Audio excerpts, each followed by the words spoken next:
Hey everybody, welcome down the street from us. We're just down right here on Broadway at William Lupkin Designs. Bill Lupkin and his family are taking care of our windows and in the process of the beginning of their restoration. So why don't you come on in and take a little look at what's going on.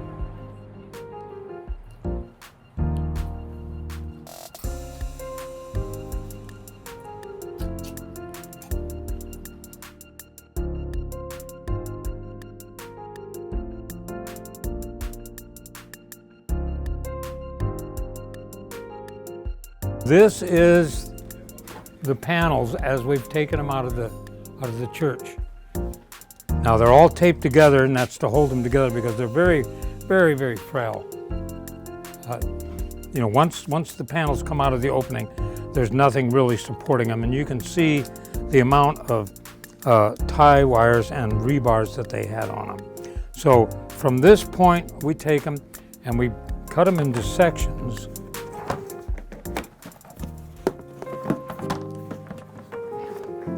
With the lead still on because there's so many pieces and they're so small that we don't want to take them completely apart until we get them on the table. Now, once we've taken the tape and everything off of the panel, we make a paper rubbing of it so we have an exact blueprint of what the window is. Then, like I say, then we take them apart and we cut them into sections and we soak them. Now this is just water and a very small amount of dish soap. And we always make a test before we do anything like that because some of the paint that was fired in this time period, they were fired in a gas kiln, and it sometimes is very uneven. The heat's very uneven, and sometimes the paint can actually come off. But you can kind of see. Okay, so from this point then we take them and we put it on the rubbing, which is here. Now this is the actual rubbing of this section. And you can see all the pieces. There's over 100 pieces in this little part right here. And then we start taking it out of the lead and we wipe it off and scrub it with a brush, and you can kind of see the remnants of the stuff in there, and clean it and wipe it off. Then we lay it on the rubbing to be built. How the heck do you stay sane and patient to do this? It's pretty tough. I mean, the number of pieces and stuff, and there's so many, and like I say, we just take the panels apart in little sections because you can see the number of tiny, tiny pieces. I mean, there are pieces like this, Then, when we start leading it, which my son Ben here is doing, this is all new lead, the original glass as it is, and it's being built right to the blueprint that we made.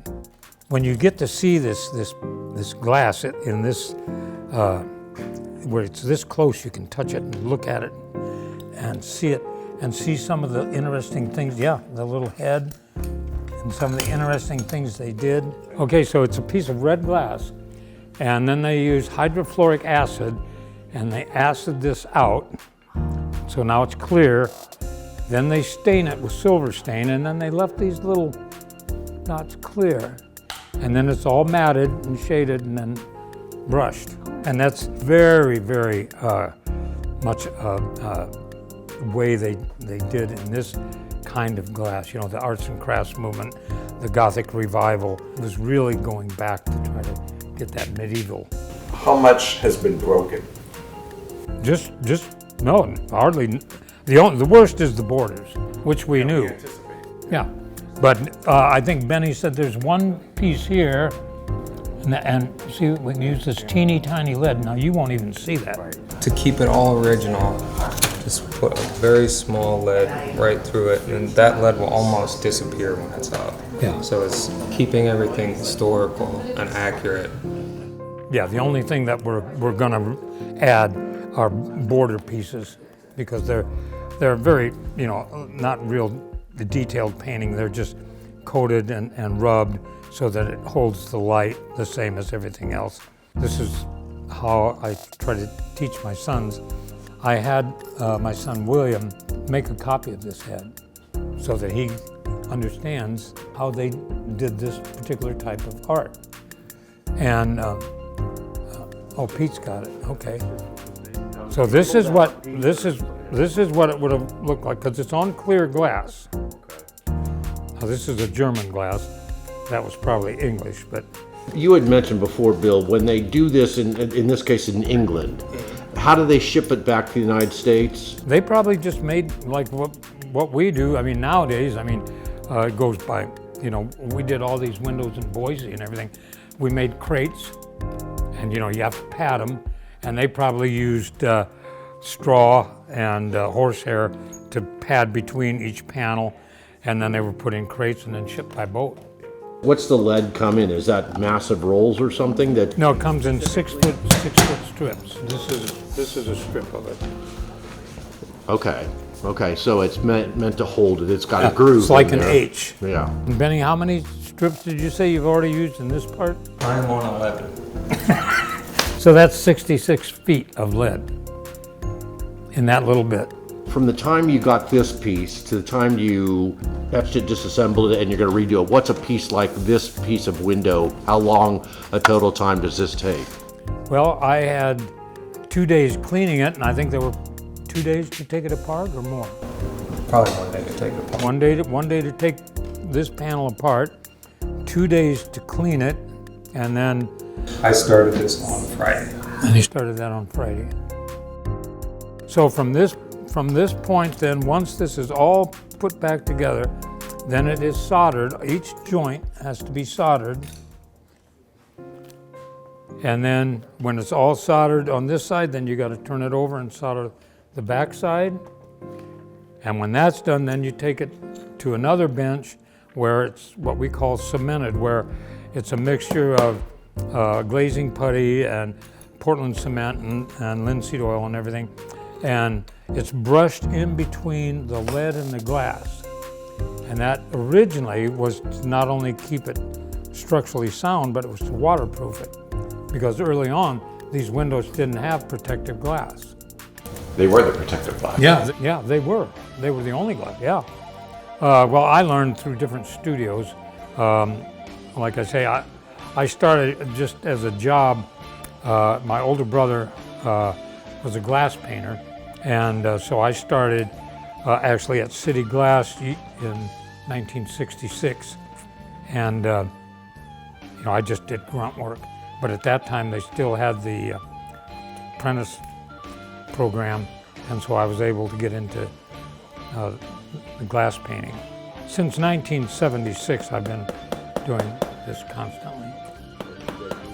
And then Peter came down when he was about 14, and I think he's already got about 20 years in, 22 years in. Yeah. And Ben came down, and then my youngest son, William, he's been down here about 5 years. So,